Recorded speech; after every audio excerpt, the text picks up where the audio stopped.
सागर, महासागर, समुद्र, जलधर, ओशिन, ये इस ब्रह्मांड का सबसे कीमती नाम है, सबसे ज्यादा आवश्यक नाम है, सबसे गहरा है, कभी शांत तो कभी सुनामी सा है, यातायात का साधन भी और पृथ्वी पर जल का स्रोत भी। समुद्र जहां है वहां जीवन है। इसी धारणा को ध्यान में रखकर नासा, इसरो जैसी संस्थाएं इस अनंत ब्रह्मांड में महासागर की खोज कर रहे हैं, क्योंकि महासागर का होना ही जीवन की उम्मीद भी है और सबूत भी। क्या आपने कभी सोचा है कि अंतरिक्ष से हमारी पृथ्वी कैसी दिखाई देती है?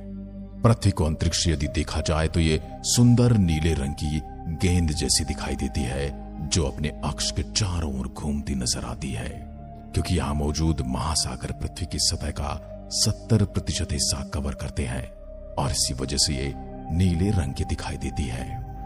और तो और दोस्तों, पृथ्वी पर जीवन भी इन्हीं की देन है। आपको ये जानकर हैरानी होगी कि हमारे सौरमंडल में केवल पृथ्वी एकमात्र ऐसा ग्रह है जो लिक्विड वाटर के लिए जाना जाता है। यह लिक्विड पानी का 97% भाग इन्हीं महासागरों में मौजूद है। ये विशाल महासागर कहां तक फैले हैं, इसका अंतिम छोर अभी तक हमें पता नहीं है। ये कितने गहरे हैं और इनकी गहराई में क्या रहस्य छिपे हैं, ये भी हमें जानने की आवश्यकता है। उससे भी हैरान करने वाली बात तो कि हम केवल इन महासागरों का अभी तक 5% ही जान पाए हैं। केवल इतना हिस्सा एक्सप्लोर कर पाए हैं और उसमें हमारे पास लिमिटेड जानकारी है। अब सोचिए इन महासागरों में और कितने रहस्य छिपे हैं। तो आज हम महासागरों की वो सब बातें जानेंगे जो आपके लिए जानना बेहद जरूरी है।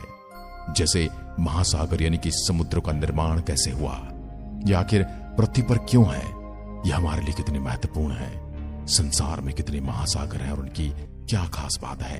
इन सभी सवालों का जवाब जानने के लिए हम चलते हैं एक अनंत सफर पर, जो समुद्र की गहराई में जाता है और समुद्र की सतह पर भी रेंगता है। बहुत पुराने समय की बात है जब महासागर बनने शुरू हुए थे। उस समय पृथ्वी का पानी गैस की फॉर्म में मौजूद था। जब तक हमारी पृथ्वी की तापमान 212 डिग्री फ़ारेनहाइट से नीचे नहीं आ गया, तब तक पानी गैस ही बना रहा। लगभग 3.8 बिलियन साल पहले जब पृथ्वी ठंडी हुई तो वहां गैसीय पानी अब लिक्विड फॉर्म में बदलने लगा। इस पानी ने बारिश का रूप लिया और उस बारिश ने पृथ्वी की सतह को भर दिया। यह बारिश कोई 1 या 2 दिन की बारिश नहीं थी, ये लाखों साल तक लगातार बरसती रही और यही बेसिन आज के महासागरों का रूप ले चुके हैं। फिर कई सदियों तक लगातार बारिश होती रही और पानी पृथ्वी पर मौजूद बड़े बड़े गड्ढों में जमा होने लगा, जिससे सागर बनने लगे। ग्रेविटी फोर्स ने पानी को पृथ्वी से बाहर जाने से रोक लिया और इसी तरह हम आज महासागरों को देख सकते हैं। ये महासागर इतने विशाल है कि इनका पानी दूर तक फैला हुआ दिखाई देता है।